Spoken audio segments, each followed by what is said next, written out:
Hola hermanos míos. Los saluda Batria Youra. Y porque se lo prometí a varios amigos que me lo pidieron, me he encaminado a hacer este talk que he mantenido la idea de elaborar por algunos años ya. Antes de comenzar, 3 rápidos disclaimers. Recuerden que estas son selecciones mías basadas meramente en experiencias propias, por lo que si estás en desacuerdo, estaré feliz de leer cuáles son tus elecciones allá abajo en los comentarios. También recuerden que no soy un gran partidario de shooters y puzzles, por lo que aquí dominan los beat'em ups y juegos de pelea. Por último son muchos puestos, por lo que los últimos lugares solo hablaré muy brevemente de ellos. Bueno. Y ahora, vamos. Vengan todos. Acompáñenme a este fantástico viaje en el tiempo, donde experimentamos tantos momentos inmesurablemente increíbles. Principios a finales de los 90s. Es este. Este es el periodo. El periodo de tiempo donde aquellas máquinas electrónicas de entretenimiento digital, apodadas las maquinitas, tendrían un sonoro impacto en mi infancia, así como la de muchos que tuvimos la fortuna de crecer en dicha década. ¿Lo recuerdan? Parecía una revolución. Una explosión donde al menos en mi país no podías entrar a una tienda de abarrotes, farmacia o negocio, sin ver en la esquina, una maquinita. En aquel apogeo donde dichos negocios estaban saturados de niños. Donde abundaban en los centros comerciales locales repletos de arcadías. Me ahoga de nostalgia al manifestar en mi memoria, ese recuerdo del olor de las paletas Holanda, farmacéuticos, cigarros, productos alimenticios, etc. que acompañaban el goce de aventurarte a descubrir estos videojuegos que volaban tu mente con su capacidad técnica. Esos gráficos y sonidos que tus consolas caseras no podían ni acariciar. Solo bastaban unos centavos en tu bolsa y el permiso de tus padres para explorar esta inolvidable experiencia. Sniff. ¡Qué hermosos tiempos! Bueno. Y comenzamos con...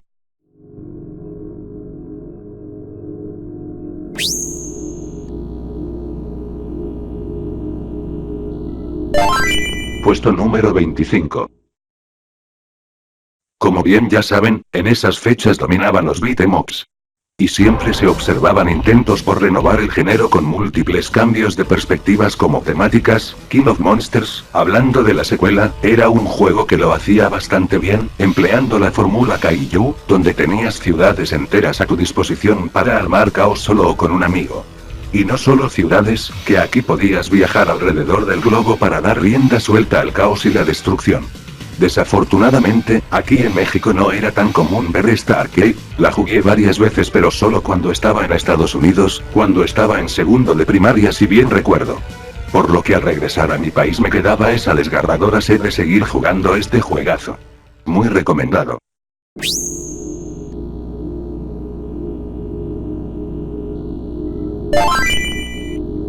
Puesto número 24. Y aquí tenemos un caso similar al puesto anterior, pero de género distinto. Ahora plasmándonos en un escenario de samuráis y espadachines. Sí, samuráis. Ya saben de qué título hablo. Samurai Showdown, o Samurai Spirits como se le conoce en Japón, fue uno de los madralsísimos títulos de peleas que vieron luz en aquellos días.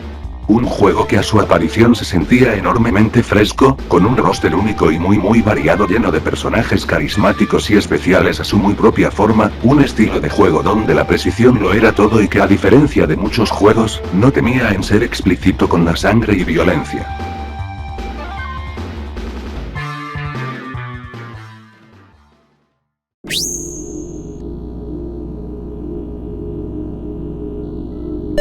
Puesto número 23.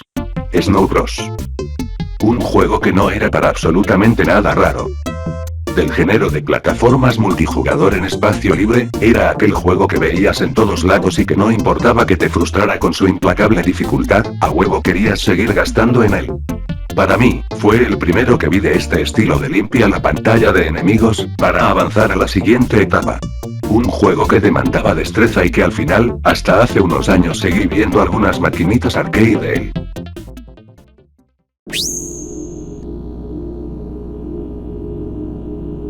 Puesto número 22. Mega Man, The Power Battle. Este juego lo incluyo en la lista, porque fue el último juego arcade, que de verdad me incentivaba a querer ir a jugarlo a mi zona local de maquinitas con mi primo. Y cuando digo el último, en serio hablo del último. Sí, hablo de cuando ya tenía aproximadamente 17 a 18 años de edad. De verdad así de bueno era. Su ejecución era sencilla pero efectiva. Te colocaban en un escenario semejante a cuando peleabas contra los jefes de la serie original, pero con mayor libertad, movilidad, y la opción de jugarlo con un amigo. ¿Saben? Me dio una enorme melancolía pensar en este último juego. Y sé bien, que si su debut hubiera sido más global y antes de su fecha de lanzamiento que fue 1995, este juego estaría en los primeros lugares de este conteo. Total, al final, bellísimamente este juego y su secuela fueron incluidos en el Mega Man Anniversary Collection. Solo Dios sabe cuántas horísimas lo rejugué ahí.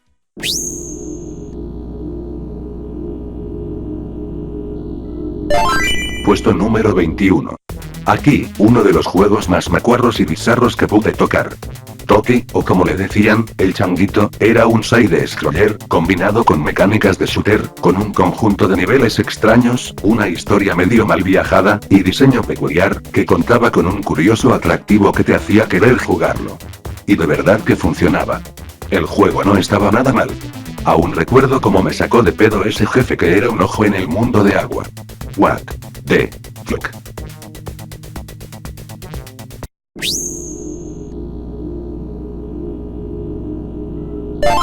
Puesto número 20. Un viejito que se ponía mamado. Un estereotípico colorido cholo noventero breakdancero. El hermano perdido de Balrog, o Bison. Todo esto en un juego que si bien, muchas personas tachaban de copia del montón de Street Fighter, nadie negaba que, desprendía esa chispa que lo hacía brillar por sí mismo. Fatal Fury era un juego que vaya. Cabrón y difícil era decir poco de él, pero que cuando lo jugabas no podías negar que te divertías. Era divertido y especial saltar al fondo del escenario, los poderes eran muy... ¿cómo decirlo? Como que del sabor clásico de SNK, y total, lo único que le veía de malo. Y muy mal al juego, era que solo podías escoger a 3 personajes.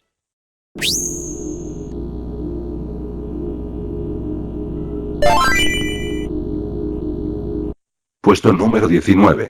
Como mencioné, no soy, ni fui aficionado al género de los shooters, y en lo personal jugué muy pocos juegos side-scroller de naves de disparos. Pero el juego que se encuentra en este lugar. Simplemente tenía no sé qué, que me era suficiente para hacer a un lado mis preferencias, olvidar mis inclinaciones, y disfrutarlo sin parar. Echo Fighters, una colorida, llamativa, y muy completa entrega por parte de Don Capcom, era tan dulce para la vista, que al verlo en acción no dejaba de llamar tu atención. Con una atípica y singular mecánica de subir de nivel un variado arsenal de armas, no podías perder la curiosidad de experimentar con ellas y seguir gastando tus monedas para avanzar. Que fuera multiplayer solo lo hacía mejor.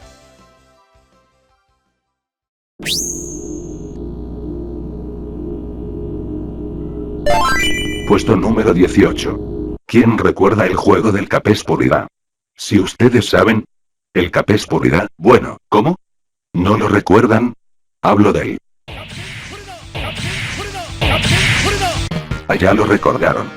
Captain Commando, otro del numeroso catálogo de beat'em ups, traído por Capcom, quienes a estas alturas ya eran pioneros del género. Captain Commando era otra de esas máquinas que era difícil verla fuera de un centro comercial. Al menos por mi parte no recuerdo jamás haber visto una de estas maquinitas en un lugar más casual. Lo que sí recuerdo, es que este título abundaba a más no poder, siempre que visitábamos un lugar de arcade, nunca podía faltar una maquinita de Captain Commando y en verdad, esto me molestaba en lo más mínimo. El cast de personajes para usar, creo que era el más novedoso y extravagante que jamás había visto en aquel entonces. Capitán Comando, un vaquero policía futurista, un robot piloteado por un bebé llamado Rudolph, una monia vestida de neoyorquino noventero llamada Jeremy, y mi favorito, un estereotípico y ágil ninja llamado Shaw. Era todo un deleite a morir cuando te encontrabas con 3 amigos o familiares y se armaba el desmadre. La pura ricura.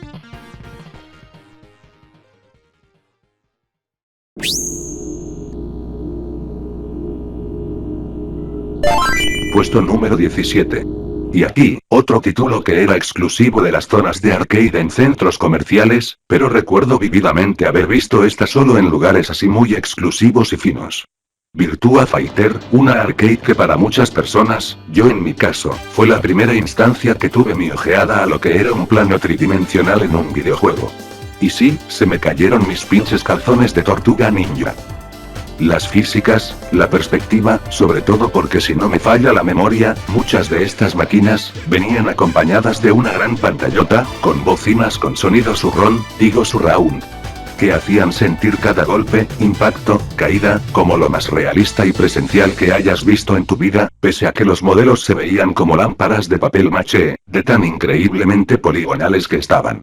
Aún así era toda una experiencia que valía la pena vivir en aquellas épocas.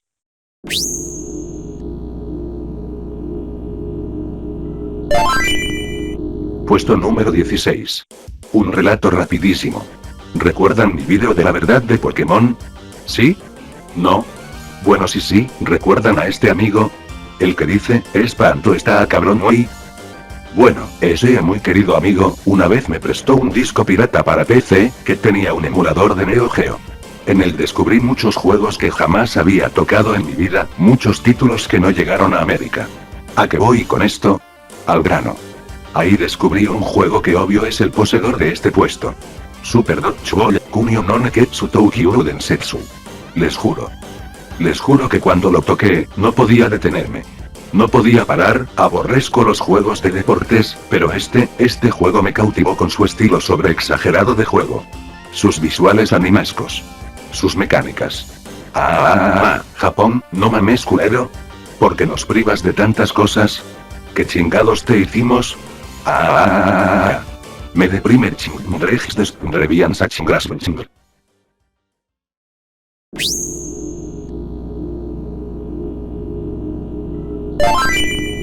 Puesto número 15. Repito, no soy fan de los shooters, les prometo que será la última vez que lo digo, pero este juego fue tan maravilloso y es tan genial y magnífico, que evade cualquier disgusto por el género. Hablo de Metal Slug, en particular el X, juego que para cuando salió en arcades, yo ya no era tan dado a querer ir a jugar maquinitas por ya estar con mis consolas caseras.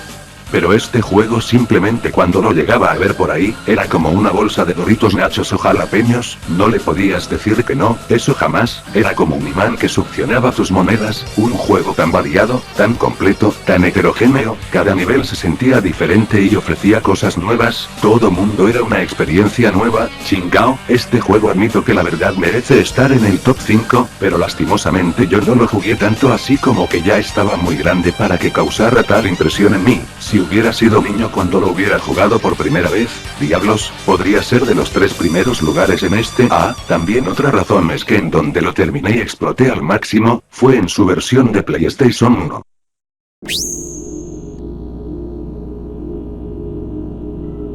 Puesto número 14. En este puesto, Power Instinct, una gota del inmenso océano de fighting games que se dio a principios de los 90s, un juego que visto a primera instancia no parece nada especial, pero que para mí, tuvo mucho atractivo por el estilo que manejaba, mientras que amaba el diseño de los personajes, y varios se veían bien chingones, otros parecían ser algo cómicos, externando que el juego no se tomaba tan en serio a sí mismo sin dejar de ser muy bueno. Por un lado tenías al genérico Ryu, al genérico clon de Cody Travers, a la noventesca chica genérica, pero por otro lado, una viejita, un transvestizado masoquista mamado que te acuchillaba con rabanos, un ninja que gritaba bien cagado, y mi favorito como el de mis primos y amigos. Un indio llamado White, bien perrón, que lanzaba búfalos. En serio que adoro este videojuego.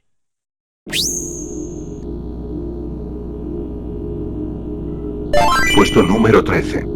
Para este puesto, si para 1994 en adelante ya tenías uso de razón y memoria, vamos a hacer un ejercicio mis queridos hermanos y hermanas. Cierren sus ojos. Caray, que cierren sus ojos. Tú, no hagas trampa, ya te vi. Ahora, después de esto, díganme allá abajo lo que evoca esto. ¿Listos?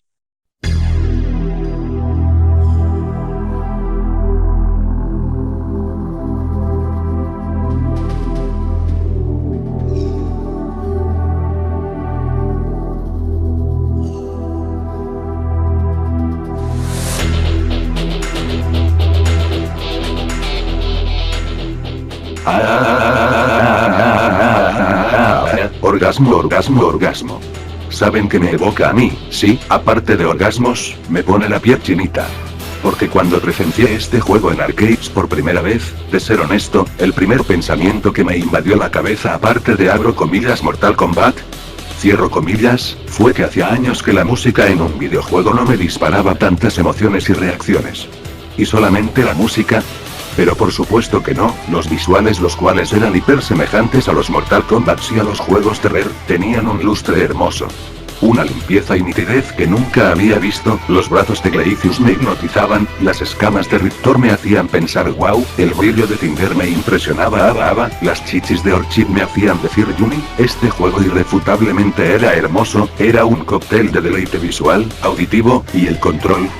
Válgame God, esos combos, esas técnicas, esos efectos, cuando aprendías a dominar el juego, sencillamente era tan sabroso conectar un conjunto de ataques, cada golpe tenía esa sensación de impacto en complemento de los estupendos sonidos. El juego hacía muchas cosas que ya se habían hecho, pero de una manera tan creativa y tan suya, que las hacían sentir como si fueran nuevas. No recuerdo cuántos pesos gasté en este juego, pero sí he de decir que aunque lo jugué mucho en su versión arcade, fue en el Super Nintendo donde lo exploté a más no poder. Solo no lo agregué en mi top de Super Nintendo. Porque la impresión más fuerte, fue la que me causó en esta versión. Una chulada de videojuego carajo.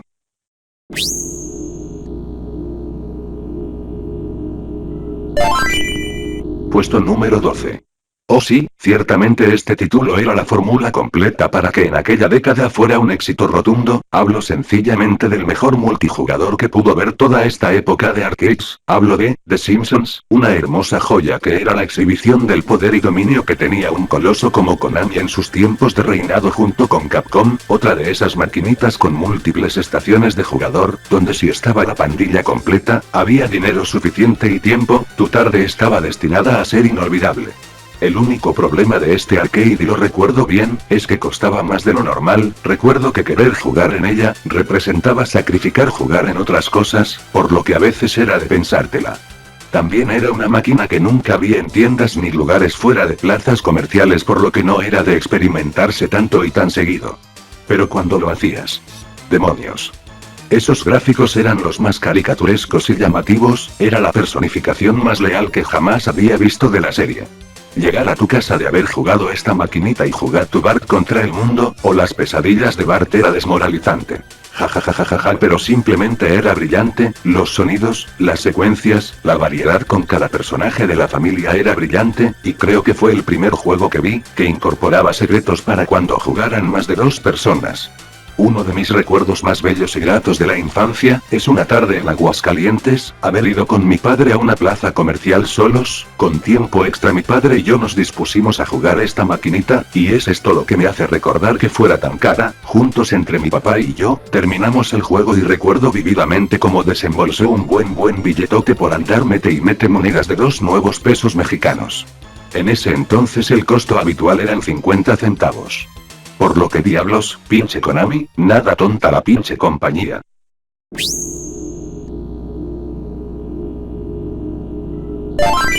Puesto número 11. Antes de proseguir, quiero recordar que este top lo construí a base de experiencias y gustos propios. Lo repito, porque quizás, muchos molesten que The Simpsons y Metal Slug estén arriba de títulos como este puesto, pero hermanos y hermanas, eso no significa que sean peores juegos, las elecciones son personales. Perdón, regresando, en el 11º lugar. Otro juego que se esmeraba por destacar en ese océano de juegos de peleas, quizás mucho, pero era innegable que tenía su encanto propio que lo distinguía del resto. Y este, era un juego que siempre veía en todos lados, por ende, lo jugué mucho y se ganó un lugar en mi historia como videojugador. World of Heroes, un juego que como Power Instinct, trataba de darse su lugar empleando la fórmula de integrar un roster de personajes demasiado llamativos, personajes que rompieran con los forzados estereotipos de peleador, y sí, quizás se esforzaba demasiadísimo. Pero que va, en su esmero, lograba presentar ideas bastante agradables, sistemas que cambiaban las costumbres, como escenarios o cuadriláteros con trampas que daban una vuelta a las mecánicas habituales de todos los juegos del género. De veras que como me gustaban los personajes, cada uno tenía un carisma distintivo que lo hacía resaltar, claro, muchos de ellos siendo desvergonzadas copias directas de aquel otro coloso que ya conocemos. pero ciertamente habían personalidades que resaltaban de otros juegos. Un Bruce Lee, bien chingón que era mi favorito, un robot nazi, Juana de Arco, Hulk Hogan. Un mago que le hacía honor a su nombre, Rasputin. Etcétera. Lo malo es que ya conforme fueron saliendo secuelas de esta serie, la verdad los nuevos personajes ya estaban demasiado metidos de a huevo y mamones. Por eso me quedo con la primera entrega.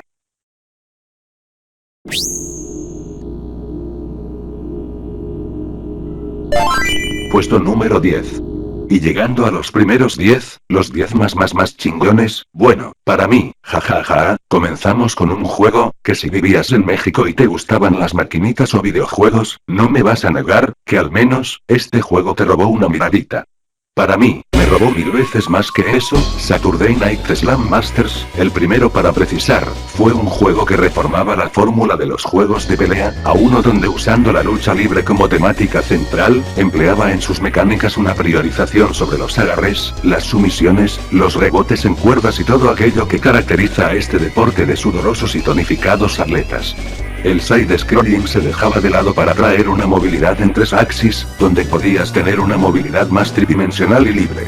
Pero simplemente lo que hacía estupendo a este título, era su característica ejecución de Capcom, donde los movimientos eran rápidos, los comandos responsivos, las animaciones excelentes. Y lo mejor de todo, es que en este título podías jugar con un amigo en cooperativo, entrando en batallas de a 2 contra 2 a la vez, donde se abría camino para toda una explosión de desmadre y putazos por doquier.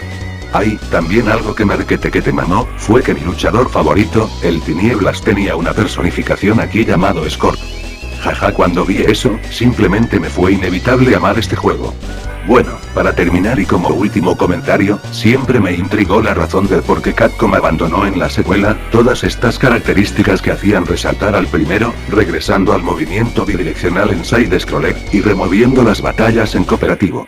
Fue bastante triste, puesto que la secuela integraba en el roster de personajes, una variedad más pintoresca y única de personalidades. En fin, continuemos.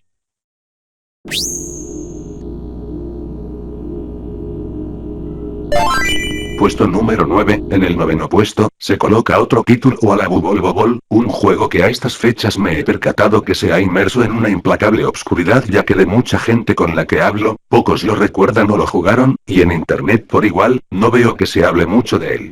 Bueno, el título del que hablo es Tumble Pop, juego que se podría decir, tomaba muchos conceptos de Snow Bros, dado su lanzamiento un año después a manos de Data East, pero que a mi muy personal gusto, fue muchísimo más de mi agrado por cuestiones como, los enemigos, la temática de cazafantasmas la cual era muy popular en aquellos ayeres.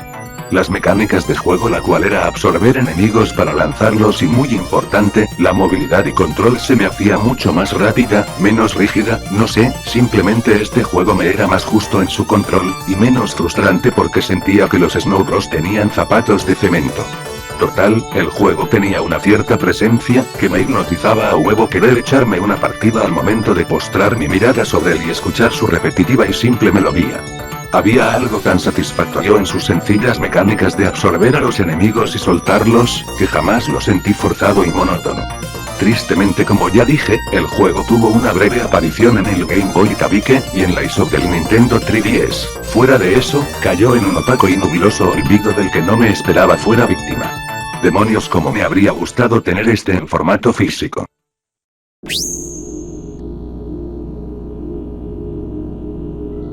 En el puesto número 8.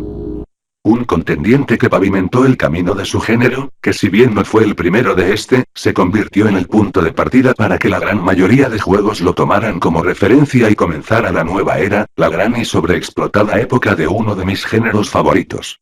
Los beat'em up. Ya saben en este momento de quién hablo. Final Fight, un juego que cargaba con todo ese sabor, el sabor de los 80, siendo un título que contempló el final de una década y le dio la bienvenida a la nueva con los brazos abiertos, dando luz de lo que se veía venir. Donde se estaba presenciando una implacable transformación en los estilos de videojuego, el aspecto, la confección, la presentación. Este juego recuerdo cuando estaba en boca de todos, yo siendo muy joven en aquellos días, era tal la huella que dejaban estas obras, que era increíblemente palpable el cambio de digamos Double Dragon 1 a Final Fight. esa cantidad de opciones para debatirte en duelo contra tus enemigos, 3 protagonistas que se sienten distintos con sus propias peculiaridades que te hacen querer probarlos por separado. El juego tenía a mi sentir tanta personalidad, que solamente necesitaba poner a un sujeto mamado, alto en overol, que parece cualquier señor caucásico arterofílico de bigote, y ya con eso, no necesitabas más. ¿Quién chingados no recuerda a Hagar? ¿Quién? Jajaja, en fin, una joya que todos nosotros maquinitofílicos, portaremos en nuestra mente y corazón por todos los años que vienen.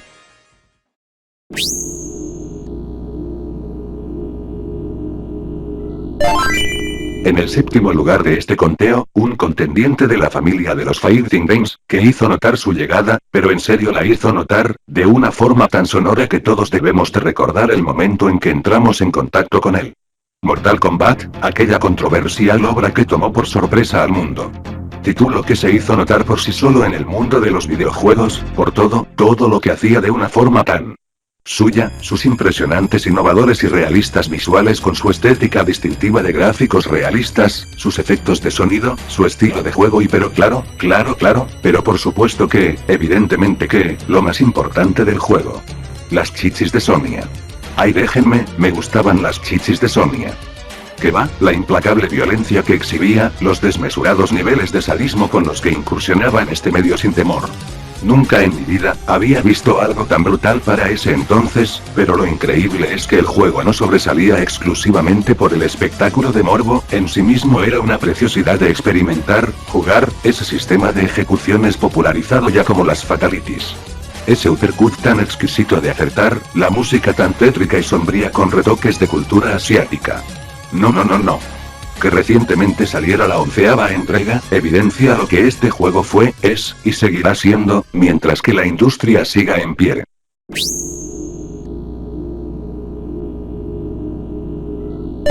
En el sexto lugar, otro juego de peleas, que principalmente habita en mi memoria por haber sido mi primera instancia de presenciar el CPS-2, un tablero de arcade mucho más avanzado para títulos de Capcom, que era bastante evidente, aquel salto que permitía en calidad y nitidez de visuales.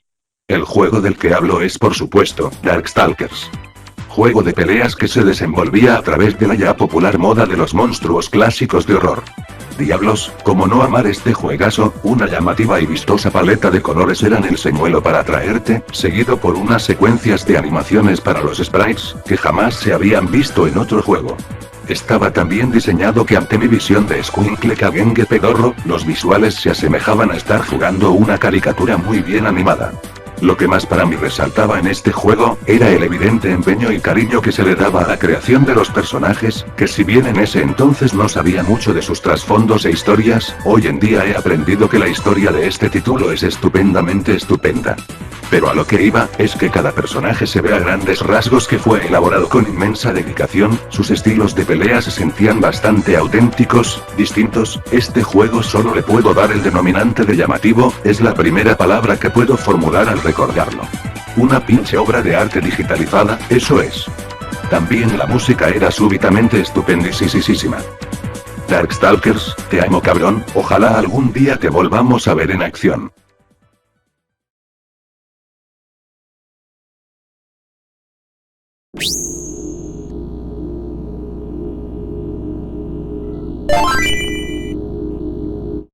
Y arribando a los primeros 5 puestos, voy. Un puesto que cualquier latinoamericano deberá reconocer, yo siendo mexicano me atrevo a decir, que es el título con mayor influencia y reconocimiento de este país, en cuanto a arcades. Porque es un nombre que trasciende el paso del tiempo, un nombre que persistió y persiste hasta la fecha. Oh señor, como su nombre lo dice, el rey. El rey de los peleadores, The King of Fighters. En serio, si no te suena este nombre y te gusta jugar maquinitas, no me puedo explicar tu existencia. The King of Fighters entrando como un crossover de los juegos de Neo Geo, para todos nosotros que crecimos con sagas como Art of Fighting y Fatal Fury, era algo que sencillamente nos volaba la cabeza, y el título que he seleccionado en este puesto, a huevo que es el 2002, estaba entre este y el 95, pero la implacable variedad de personajes, diversidad de formas de jugar y todo lo que entrega esta entrega, Son algo que no pudieron con las primeras impresiones que tuve con la serie, o en otras palabras, la nostalgia, y sí, sé que antes había dicho que mi favorito es el 98, pero ese lo sequé y exploté en consolas, así que no vale mis chingones. No vale. KOF 2002 es aquel título que, como ya mencioné, mantuvo a la serie de pie por tan buena ejecución. Es más, el juego fue tan bueno, que a mi visión, pareció que por un momento revivió el furor de las maquinitas. Simplemente a finales de los 90 e inicios del segundo milenio, ya no era común para mí ver arcades en tiendas, era para mí muy raro avistar una maquinita a menos que fueras a aquellos centros que ya he mencionado mucho en este vídeo. Cuando de repente, boom, por todos lados habían The King of Fighters 2002, y de nuevo, volvía a ver ese auge que no notaba desde mi niñez. Fue una etapa refrescante y memorable el ver cómo un título traía de regreso esas sensaciones, y hablando del mismo juego, era increíblemente bueno, todas las mecánicas de las viejas entregas perfeccionadas en un título, hacer una desesperación era tan sublime y asombrosamente delicioso, el juego mantenía su característica complejidad y forma técnica de jugarse sin perder dinamismo, el mismo sabor de siempre mejorado e intacto, honrando la frase, si no está roto no se arregle. A veces, cuando tengo tiempo y me topo una maquinita con este juego, simplemente me es inevitable querer soltarle una moneda y amenizar cualquier momento que esté viviendo con este titulazo sabroso. A huevo a huevo a huevo.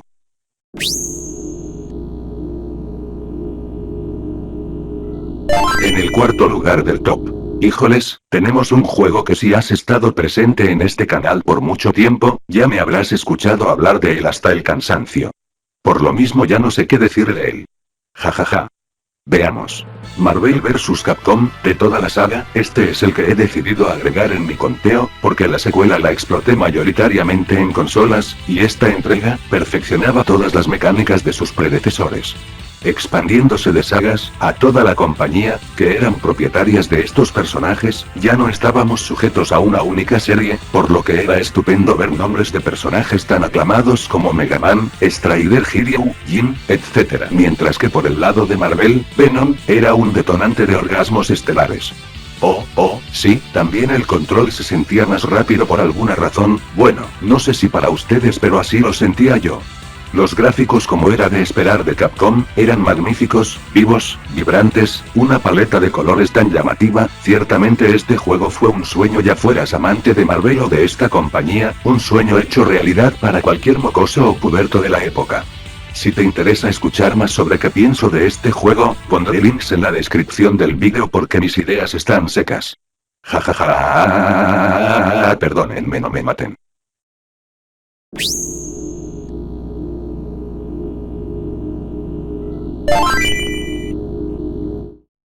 Y arribando a los primeros 3 lugares, a 2 puestos del primer lugar, en el tercer pedestal de mis videojuegos arcade más memorables y que más he amado. Una obra que al procesar en mi cabeza a qué iba, su concepto, su género, su fundamento, su principio. Me estalló la cabeza y me morí. Sí, me morí bien feo. No lo podría creer. Mi beat'em up arcade favorito indudablemente, Alien contra Depredador. No sé por dónde comenzar, quizá comenzaré por decir que este definitivamente fue el primer crossover que vi en un videojuego. Solo imaginen en la mente de un mocoso pedorro que no entiende la posibilidad de combinar dos universos ficticios, y de repente, tómala canijo. Te restriegan el concepto de una forma tan inmensurable e inmejorablemente en la jetota, y tu mundo va a cambiar por completo, y así fue para mí, ya nada era lo mismo, chingados. Luego, se estrena en una época donde el auge de la obra maestra de Scott Ridley no había sentido. No, para nada. ¿Se acuerdan de todos esos juguetes que estaban de super moda en aquellos días?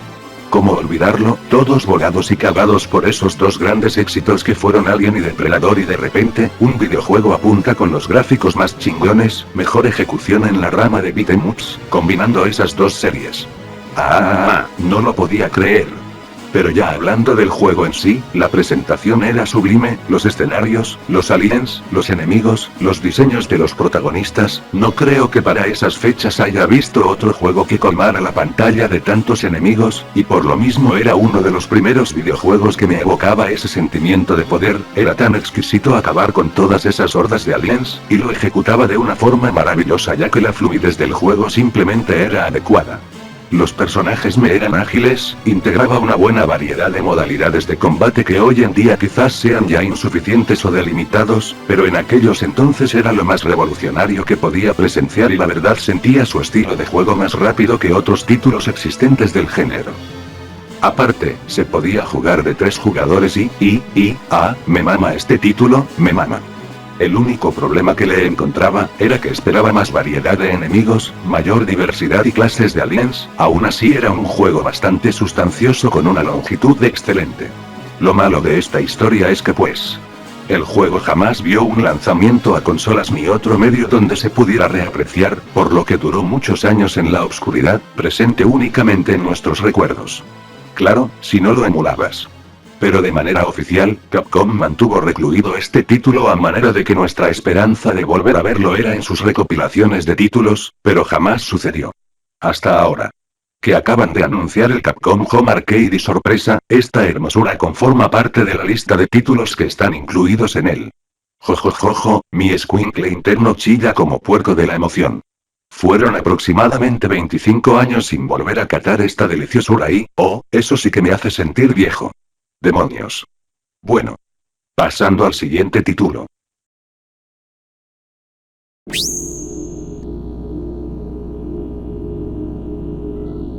En el segundo lugar, a un pelo del primer puesto, un juego que en verdad, quizás molestará a algunos, pero esta pieza, manifiesta una variedad de recuerdos tan dichosos, coloridos, cautivantes, inolvidables en mí, que son el mero sazón de mi infancia, el gatillo de mis suspiros nostálgicos. El casi campeón del que hablo, es, Young Mac, que Ip Man Ninja. Trabajo de Data East, aquella compañía pionera que si a veces no relucía ni parecía estar a la altura de colosos como Konami, Capcom o SNK, de vez en cuando se colocaba entre las faldas del Olimpo, con juegos que podían destacar bastantemente bien por sí mismos, y uno de esos memorables juegos, a huevo es esta carismática y agraciada creación electrónica. Young Mac era un juego que hoy en día puede ser equiparado con un título cualquiera de 16 bits, que no destaca y el pasar de los años le ha sentado pésimamente, y a aquellas personas que tengan dicha impresión, les quiero recordar. El juego, es, de 1991, aquel entonces donde en consolas teníamos visuales así. Y así. Y así. Ni siquiera el Super Nintendo, estando poco tiempo en el mercado, podía tener una aproximación a la calidad gráfica que los arcades ofrecían, y todo esto lo digo, porque quiero enfatizar que sus malditos visuales de este juego eran magistrales. Para mí cada que me inmersaba en esta pintoresca aventura, era como viajar a un mundo de fantasía, sus coloridos niveles, sus excepcionales enemigos, cada nivel en este juegazo, sustentaba el elemento primordial para sembrarse como estupendo, y eso es, variedad, cada mundo era distinto, con una bienvenida abundancia de locaciones, con enemigos diferentes, jefes, de los cuales podrías hacerte cargo con tus diferentes armas. Sencillamente, tras finalizar un mundo mi impaciencia era desbordante por vivir la siguiente experiencia que el próximo mundo me ofrecería. Este juego como muchos de arcade, eran aquella razón por la que el llegar a tu casa después de una larga sesión de maquinear, se sentía como una amarga vivencia. Recuerdo esas tardes que me era de veces hasta doloroso prender mi Nintendo y decir, no mames, yo quiero seguir jugando Young Mac. Lo que me recuerda, jajaja, mis padres me compraron un cartucho pirata de este juego para Nintendo. Yo siendo un pequeño ingenuo esperaba ver algo similar en mi consola ya que ignorante de los aspectos técnicos era, y sorpresa, aquella tarde aprendí que estábamos a un muy largo camino de tener en nuestros hogares, aquellas experiencias que nos daban esos gabinetes de magia y encanto digital. Total. Young Mac. Juego que marcó grandes etapas de mi vida. No pude haber pedido algo mejor para iniciar con pie derecho, esa encantadora época de los 90.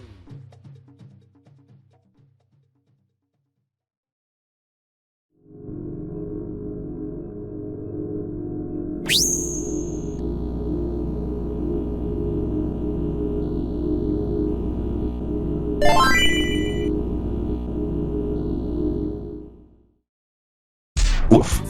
Vaya. Esta ha sido toda una ceremonia de recuerdos y emociones. Qué delicioso hacer estos tops y revivir dichas vivencias. Les quiero agradecer a quienes llegaron aquí, sé que este vídeo se ha alargado muchísimo, pero mis dedos parecen cobrar vida y escribir por voluntad propia cuando en mi mente imprimo esas memorias. Ah, pero aquí estamos, esto aún no termina, mis queridos hermanos y hermanas. Ha llegado el momento. El evento principal, el tiempo de rendirle tributo a este coloso implacable, este innegable portador de la corona, este monstruoso fenómeno que dio nacimiento a toda una nueva era, porque si tú naciste fuera de esta importante etapa, aún así, conoces este nombre, y de no hacerlo, eres víctima o has atestiguado de cualquier manera, su enorme influencia. Damas y caballeros, niños y niñas, Pokémones y caquitas antropomórficas, hagan reverencia, y de no gustarles este juego, no importa, hagan reverencia, ante el señor papá, el señor de señores, el todopoderoso, el incomparable.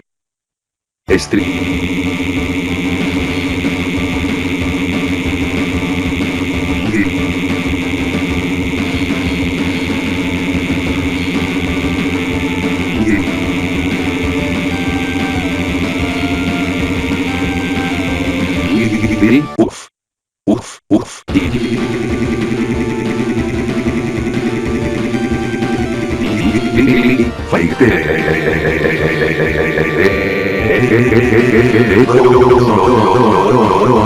World Warrior.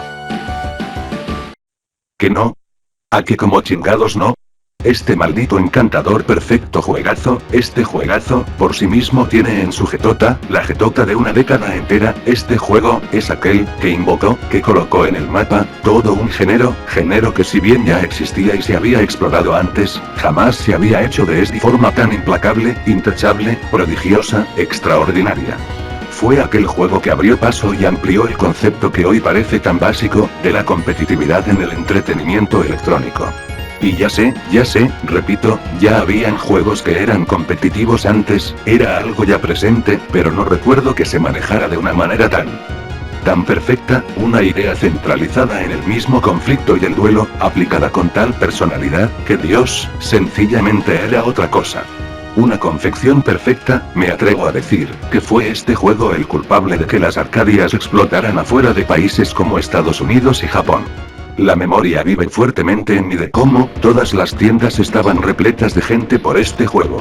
Este juego sonaba por todas partes, diablos, hasta mis padres se sabían los nombres de los personajes. Y hablando de los personajes, al juego no le bastaba con renovar enteramente los videojuegos como los conocíamos, sino que también traían de la mano todo un conjunto de personajes que por muy simples que se miren hoy en día, estaban tan bien diseñados e irradiaban tanta identidad, que pareciera que todos eran los protagonistas del juego. Lo que quiero decir es que, sí, Ryu es el personaje principal, pero en aquel entonces no se sentía así. Cada personaje se sentía importante, destacante, cada personaje resaltaba tanto como cualquier otro aspecto que nunca he visto que otro videojuego logre. Ningún otro. Tomando el tema del control, para mí, era algo impresionante el tener que hacer secuencias de comandos para lanzar un poder, en ningún otro juego había presenciado el apretar de tal forma los botones para que personaje X haga esto, y siento que fue este juego quien modernizó e inauguró este campo, puesto que hay algo que me gusta llamar, el antes y después del Hadouken. Siento que dicha vivencia no fue solo para mí, este juego me dio esa sensación por primera vez y se la debió de brindar a millones, una sensación donde presencias un level up, en tu destreza como jugador, un esquema que ya no solo consta de muévete al lado arriba y abajo, o aprieta un botón para que saltes o corras. Sino que, tu adiestramiento y destreza se incrementaba al dominar estas mecánicas que distinguen a alguien que sabe jugar de quien no. A lo que voy es que era un juego que te fomentaba el desarrollo de tus habilidades para que mejoraras como videojugador, y pulieras tus habilidades, mientras te la pasabas poca madre. Mejorar en este juego te daba un plus en cualquier otro, recuerdo como super mejoré en cualquier beat'em up o plataformero, al aprender a jugar en Street Fighter. Ahora, otra cosa es que no solo los personajes y el sistema de juego reventaban de perfección y personalidad, los niveles, ¿quién no recuerda todos los niveles? Era como si los mismos mundos fueran personajes o personalidades por sí mismas, los elefantes del mundo de Dalsim, las bañeras del nivel de Honda, el jet del nivel de Guile, el barco en el mundo de Ken. ¡Qué chingada belleza! Y fuera de los mundos, la música. O la música, de los mejores trabajos musicales que he presenciado en un videojuego. Un rasgo extraño de lograr en mí es que un juego haga que me aprenda todos los tracks con facilidad, y ese logro se lo adjudica con facilidad este juego, quien no reconoce fácilmente la música en él. Todo en este juego es perfecto, perfecto. Street Fighter es la materialización. La materialización de un trabajo hecho con fervor, con pasión. Un trabajo sin puntos débiles, sin rasgos de descuido o vagancia, es una evidencia de un complejo de ideas elaborado con esmero mientras va a la búsqueda de dejar una profunda huella. Es un ejemplo que hoy en día todo desarrollador debería de esmerarse en igualar, un ejemplo que marque el punto de partida para quien anhela la trascendencia de su obra. Si estás en desacuerdo con todo este puesto, es porque puede que no seas predilecto a este tipo de videojuegos, o puede que naciste cuando ya habían miles de copias que buscaban imitar lo que hacía esta obra y simplemente te topaste con otro título más avanzado, o simplemente puede que no te atrayera de ninguna forma lo que ofrecía Street Fighter 2, pero cualquiera que sea el caso, platícame allá abajo en los comentarios tu opinión, tu experiencia en todo esto, si tú también tienes recuerdos melosos e inolvidables con estos enormes aparatos de pura diversión.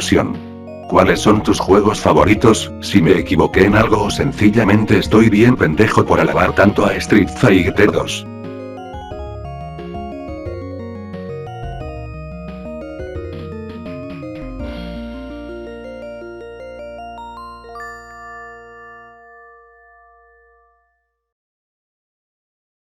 La verdad, si estás bien pendejo. Como sea.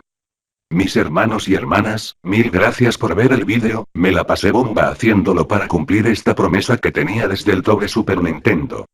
Diablos, eso tiene como 7 años XD, pero como saben, más vale tarde que nunca. Espero de corazón fuera de su agrado, recuerden que espero con ansia sus comentarios, comentarios estúpidos, y todo lo que gusten plasmar en ese rectángulo abajo de esta ventana. Nos leemos pronto. Hasta el próximo vídeo.